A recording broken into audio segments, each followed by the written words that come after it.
FC tax advantage fund एक ELSS category का fund है। सबसे पहले इसके पास रिटर्न पर एक नज़र डालते हैं। इस फंड ने पिछले एक साल में 31.70% का रिटर्न दिया, वहीं 2 ईयर्स में 31.12% का इंटरेस्ट दिया है, वहीं 3 ईयर्स में 24.31% का रिटर्न दिया है और 5 ईयर्स के अंदर 17.73% का रिटर्न दिया है।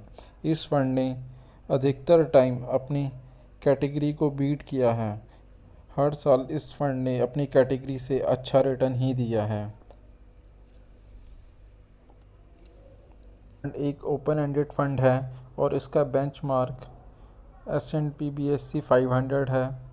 इस फंड के अंदर किसी भी प्रकार का कोई एग्जिट लोड नहीं है, क्योंकि यह एक ईएलएस कैटेगरी का फंड है, तो इसके अंदर आप 3 साल के बाद ही अपना पैसा विड्रॉ कर सकते हैं। बात करें इसमें इन्वेस्टमेंट की, तो एसआईपी और लमसम दोनों ही केस में आप 500 रुपये से इन्वेस्टमेंट की शुरुआत कर सकते हैं।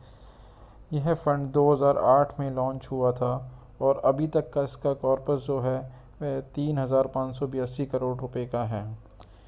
वहीं अगर वैल्यूएशन की बात करें तो किसी ने इस फंड के अंदर 1 लाख रुपए इन्वेस्टमेंट पे लगाया होगा तो आज उसकी वैल्यू 9,81,000 रुपये होती है।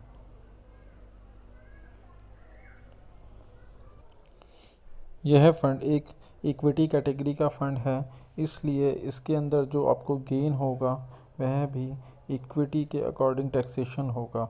मान लीजिए अगर आप इस फंड के अंदर 3 साल के बाद जब आप विड्रॉ करते हैं, अगर आपको इसके अंदर 1 लाख से ऊपर का कैपिटल गेन होता है तो उस केस के अंदर आपको 10% का लॉन्ग टर्म कैपिटल गेन भी पे करना होगा। मैनेजर डलियान पिंटो हैं, सभी फंडों को मैनेज करते हैं।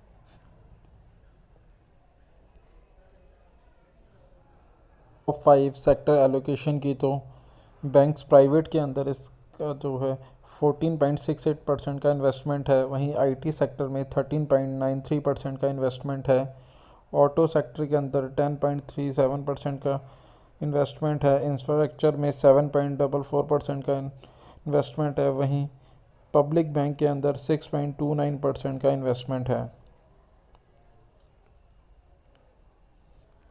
इस फंड में लार्ज कैप, मिड कैप और स्मॉल कैप सभी तरह की कंपनियों के अंदर इन्वेस्टमेंट है। बात करें लार्ज कैप की तो लार्ज कैप के अंदर 55.88% का इन्वेस्टमेंट है, वहीं मिड कैप की बात करें तो 27.50 का इन्वेस्टमेंट है और स्मॉल कैप के अंदर 14.64% का इन्वेस्टमेंट है। फंड में इन्वेस्टमेंट की सोच रहे हैं तो यह फ़ंड एक अच्छा ऑप्शन हो सकता है, पर इन्वेस्टमेंट से पहले अपने फाइनेंशियल एडवाइज़र से एक बार सलाह मशवरे के बाद ही इन्वेस्टमेंट करें, और अगर आपको टैक्स सेविंग फ़ंड की रिक्वायरमेंट है तभी इसमें इन्वेस्टमेंट करें, अदरवाइज़ आप नॉर्मल फ़ंड में भी इन्वेस्टमेंट कर सकते हैं। साथ ही डीएसपी टैक्स सेवर एक ईएलएसएस कैटेगरी का फ़ंड है। सबसे पहले इसके पास रिटर्न पर नज़र डालते हैं।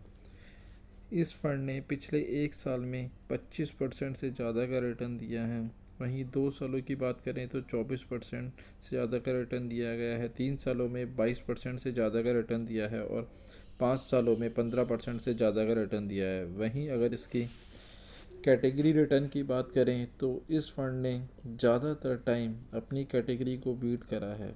आप देख सकते हैं इसने एक साल के अंदर 21% का रिटर्न दिया है कैटेगरी वाइज, 2 साल में 21% का रिटर्न दिया है, 3 साल में 18% का रिटर्न दिया है। और डीएसपी टैक्स सेवर फंड, यह फंड एक ईएलएसएस कैटेगरी का फंड है। ईएलएस कैटेगरी के अंदर वो फंड आते हैं जिसके अंदर आपको 80C के तहत रिबेट मिलती है। अब जानते हैं इस फंड की डिटेल के बारे में। यह एक ओपन एंडेड फंड है। साथ ही साथ इसका जो बेंचमार्क है वह निफ्टी 500 है।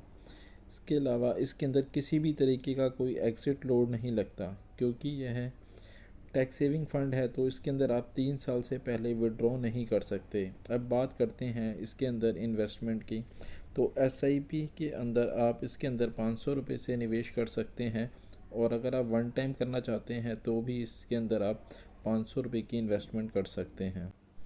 यह फंड 2007 में लॉन्च हुआ था और इस फंड का अभी तक का जो एसेट अंडर मैनेजमेंट है वह है 9,855 करोड़ रुपए। वहीं बात करें अगर इस फंड के एक्सपेंस रेशो की, तो इस फंड का एक्सपेंस रेशो 1.78% का है।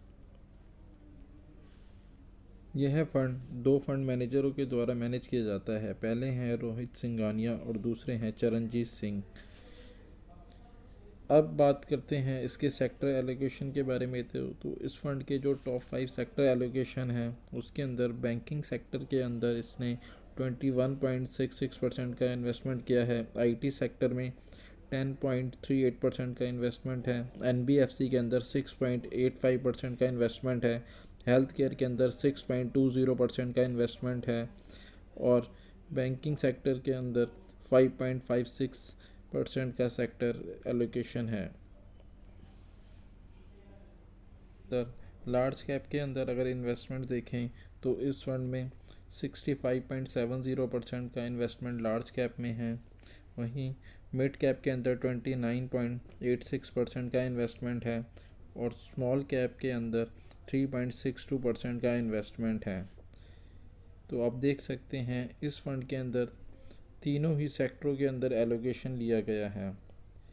पर यहाँ पर मैं आपसे एक बात कहना चाहूँगा कि अगर आप इस फंड में इन्वेस्टमेंट करने की सोच रहे हैं तो इस फंड में इन्वेस्टमेंट से पहले अपने फाइनेंशियल एडवाइज़र से एक बार सलाह ज़रूर ले लें। Axis long term equity fund एक ईएलएसएस कैटेगरी का फंड है। सबसे पहले इसके पास्ट रिटर्न पे नज़र डालते हैं। इस फंड ने पिछले एक साल में 18% का रिटर्न दिया है। वहीं 2 साल में 19% का रिटर्न दिया है, 3 साल में 20% का रिटर्न दिया है और 5 सालों में इसने 16% का रिटर्न दिया है। वहीं अगर इसकी कैटेगरी के रिटर्न की देखें तो एक साल में 24% का रिटर्न है, 2 साल में 24% का रिटर्न है, 3 साल में 18% का रिटर्न है और 5 साल में 14% का रिटर्न है। अब बात करते हैं, यह फंड जो है एक ओपन एंडेड फंड है। इस फंड का बेंचमार्क निफ्टी 500 है। इस फंड के अंदर कोई भी किसी तरीके का एग्ज़िट लोड नहीं है क्योंकि इसके अंदर 3 साल का आपका लॉकिंग पीरियड रहता है। अब बात करते हैं इन्वेस्टमेंट की। तो एसआईपी के केस में आप इसमें 500 रुपये से शुरुआत कर सकते हैं और अगर आप वन टाइम इन्वेस्टमेंट करना चाहते हैं तो भी आप इसमें 500 से शुरुआत कर सकते हैं। ये फ़ंड 2009 में लॉन्च हुआ था और अभी तक का जो इसका एसेट अंडर मैनेजमेंट है वह है आपका 33,784 करोड़ रुपए। एक्सपेंस रेशो जो है वह है 1.64% का। इस फंड के fund manager mister Jinesh Gopani हैं जो कि एक्सिस के इन सभी फंडों को मैनेज कर रहे हैं। आप देख सकते हैं यह इन सभी फंडों को मैनेज कर रहे हैं। बात करें टॉप 5 सेक्टर एलोकेशन की तो एनबीएफसी में 22% का एलोकेशन है, आईटी सेक्टर में 19% का एलोकेशन है, रिटेल सेक्टर में 10% का एलोकेशन है, बैंकिंग सेक्टर में 8% का एलोकेशन है और केमिकल सेक्टर में 8% का एलोकेशन है। वहीं इन्वेस्टमेंट देखें तो लार्ज कैप के अंदर 79% का इन्वेस्टमेंट है, मिड कैप के अंदर 16% का इन्वेस्टमेंट है और स्मॉल कैप के अंदर 2% के अराउंड इन्वेस्टमेंट है।